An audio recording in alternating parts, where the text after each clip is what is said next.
buenas tardes chicos, hoy vamos a ver un nuevo tema ya para el tercer parcial de la materia de literatura. Vamos a retomar algunos detalles de clases anteriores, pero con un aspecto un poco más diferente, ¿ok? Así que si notan algo semejante a lo que ya hemos visto, pues no comenten. Es que este tema ya lo vimos porque realmente no lo hemos visto. Hemos mencionado algunas cosas, pero no lo hemos visto. El tema que vamos a manejar hoy es el origen y el desarrollo del género narrativo. Ya vimos características de este género, pero ahorita vamos a ver su desarrollo y origen, ¿ok?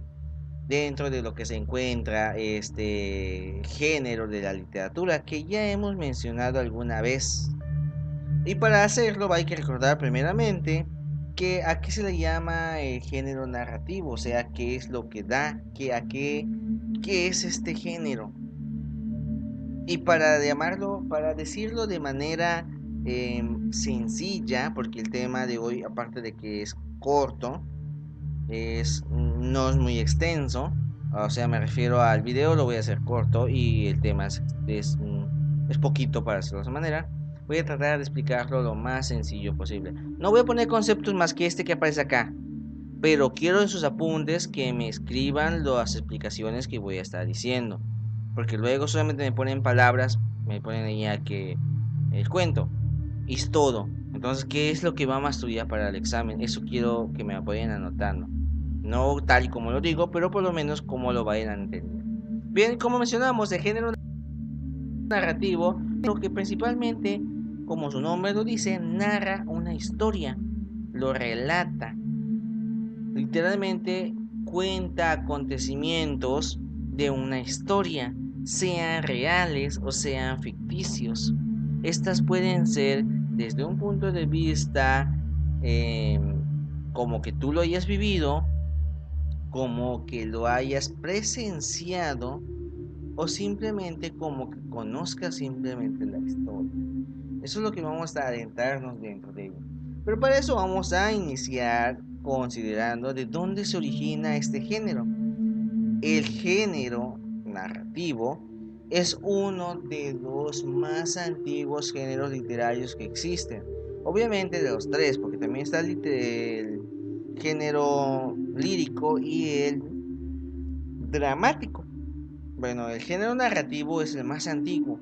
¿Por qué? Porque inicia desde las épocas antiguas. Y no estoy hablando de la época prehispánica, no solamente de eso, estamos hablando de la época de los neandertales, de la época de las cavernas, por decirlo de manera, en la cual se juntaban alrededor de una hoguera y empezaron a narrar pequeñas historias para poder explicar algunas cosas que sucedían en su entorno natural, porque llovía, porque cambiaba las estaciones, porque caían los rayos, porque existían fenómenos naturales como terremotos, volcanes, etcétera, de dónde venían los animales, etcétera, etcétera, etcétera. Todas esas pequeñas narraciones dieron origen a la primer punto de la narración, que son los mitos y las leyendas. Y todos eran por medios orales, o sea, nadie los escribía, solamente los contaban de generación tras generación. De ahí pasamos al primer tipo de narración escrita. O sea, se dice escrita porque pues se encontró tallada, o más bien escrita de una manera en arcilla, ¿va? Que viene siendo la epopeya de Gilgamesh. Para aquellos que son cultos y han escuchado sobre esta, pues es una historia épica, es una epopeya en la cual existían ciertos guerreros que lucharon contra ciertos dioses, se les dio la inmortalidad, etcétera, etcétera. Pero es la primera narración escrita. O sea, los arqueólogos encontraron las tablillas de barro en las cuales estaban contando la historia, el primer cuento, por decirlo de la manera épica, o sea, literalmente eran guerreros que luchaban, etcétera, etcétera. Y es la primera vez en que surge ya la narración escrita.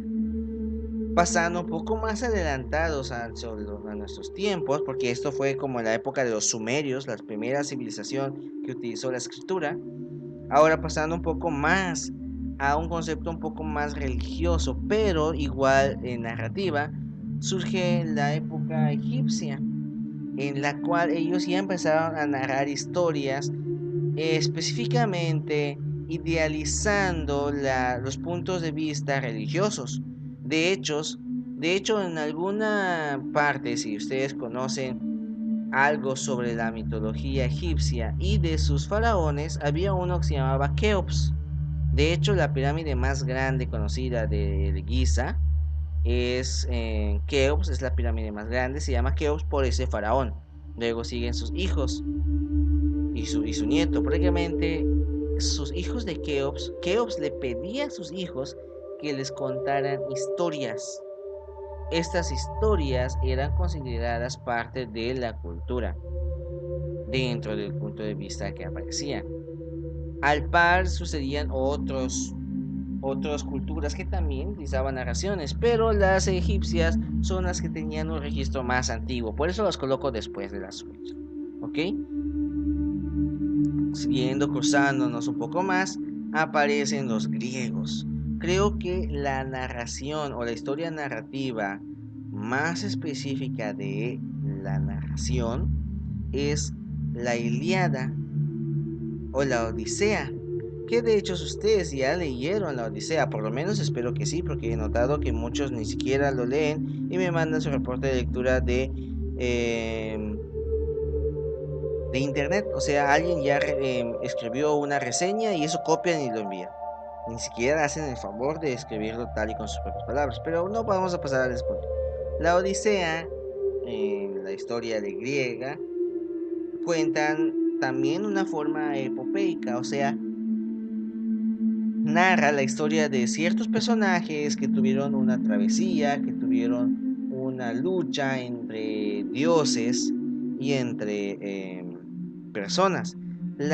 Lo curioso de este tipo de historia es que mezclaba cosas ficticias, para llamarlos de esa manera, de sus dioses, con cosas reales, históricas, porque la Ilíada cuenta la historia de la guerra de Troya, cosa que fue real, porque los arqueólogos han encontrado Troya e incluso dicen, eso no me consta, que han encontrado lo que podría ser los restos del dichoso caballo de Troya.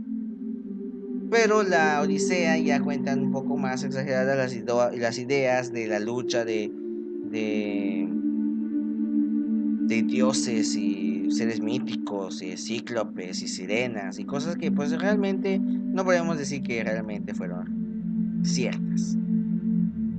Ya adentrarnos un poco más al punto después de la caída del Imperio Romano, llega lo que es la Edad Media y la Ilustración.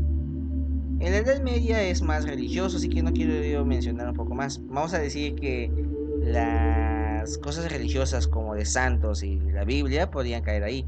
Pero en la Ilustración surgen personajes como Dante Alighieri con su Divina Comedia. Y la Divina Comedia es una narración muy importante dentro de estas. ¿Por qué es muy importante? Porque durante la época de la Ilustración, final de la Edad Media, principios de la Ilustración, las personas solamente eh, hablaban latín y existían dos aspectos, el latín culto y el latín vulgar. El latín culto era para las personas que eran estudiosos, las personas que tenían, vamos a decir que carrera, que se dedicaban a el oficio de las letras, mientras que el vulgar es como la forma que hablaban comúnmente las personas en el pueblo. Vamos a compararlo con la actualidad. Vamos a decir que el latín culto es el español correcto en nuestra actualidad. La que dice, ¿cómo está usted, caballero? Y el latín vulgar es el español de barrio. Es el que dice, ¿qué pex, carnal? Esa literalmente es la forma para explicar en qué consistía eso de latín culto y latín vulgar.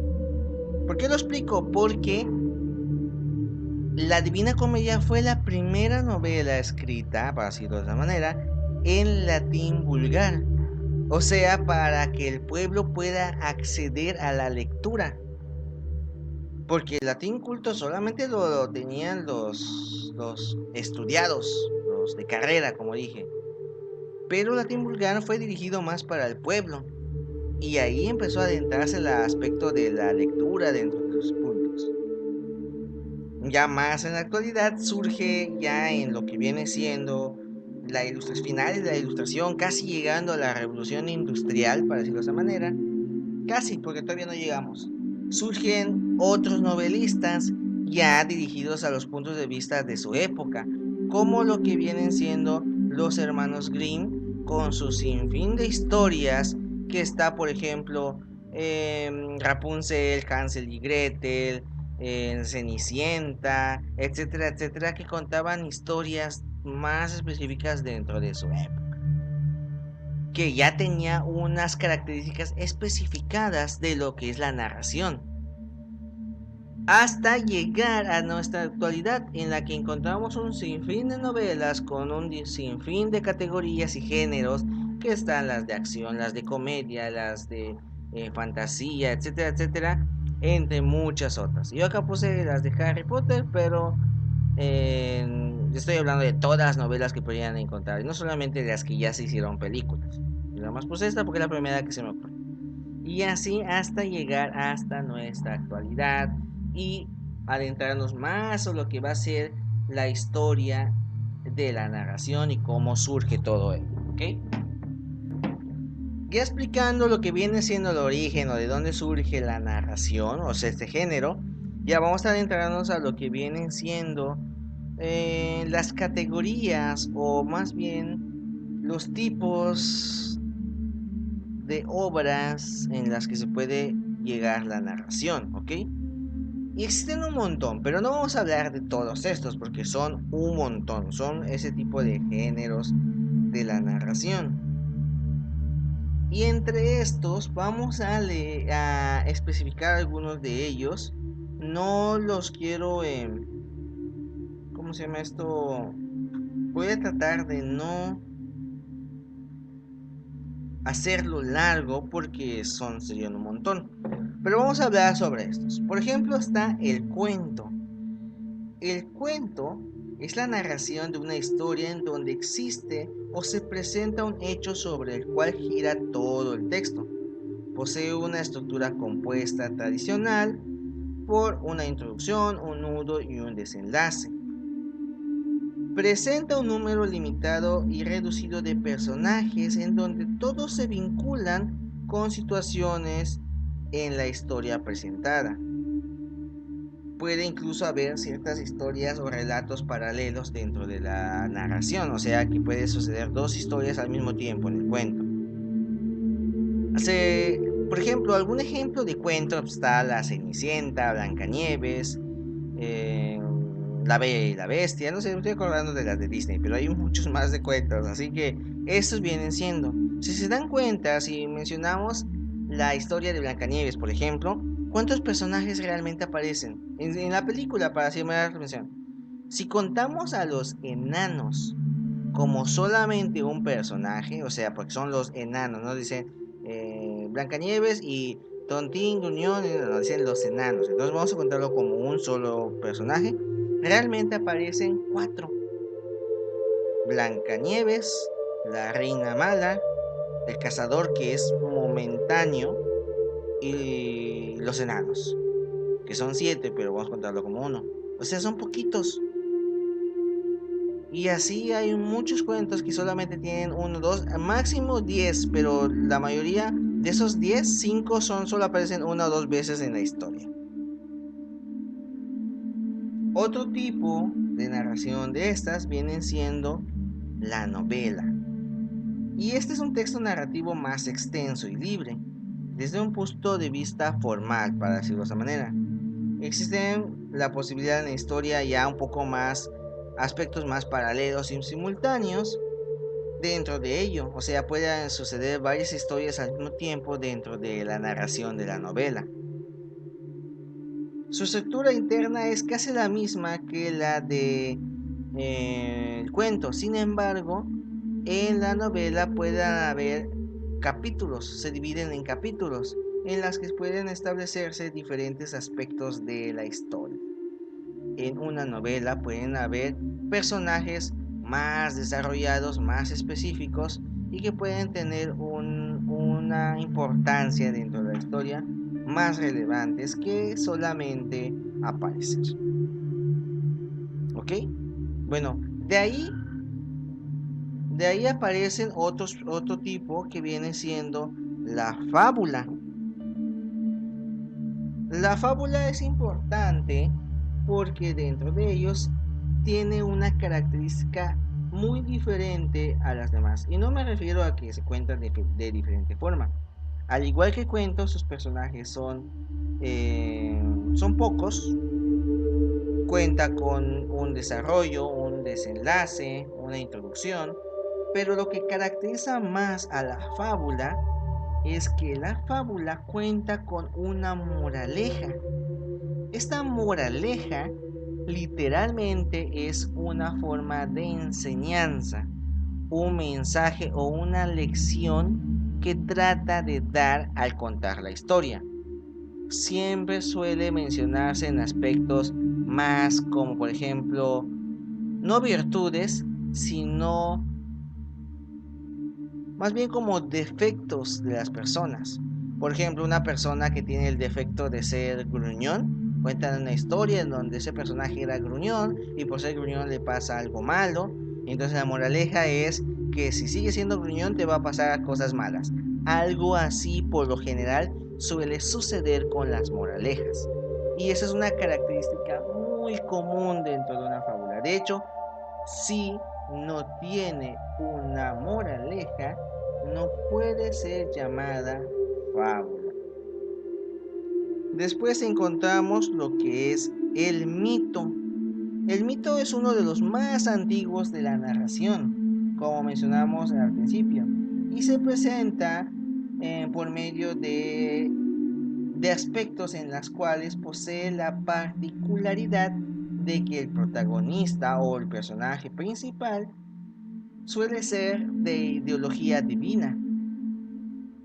Principalmente se crea para interactuar con los humanos y tratar de explicar un fenómeno o un aspecto que sucedió desde la creación del hombre hasta fenómenos naturales que suceden alrededor. O sea, tratar de explicar por qué suceden estos es muy importante dentro de lo que es el mito. ¿Ok? Esto es lo que se mantiene dentro. Otro que vamos a mencionar es el relato. El relato, al igual que el mito, es uno de los más antiguos y consta principalmente solo de narrar una historia. Esta sin una necesidad específica de cumplir un final o un desenlace. Tú puedes ser una persona que relata una historia que puede o no tener un fin. Tu punto de vista principal es desarrollar la historia para que pueda ser entendida o conocida. No necesariamente es un mito, tampoco puede considerarse una leyenda. Simple y sencillamente es una historia.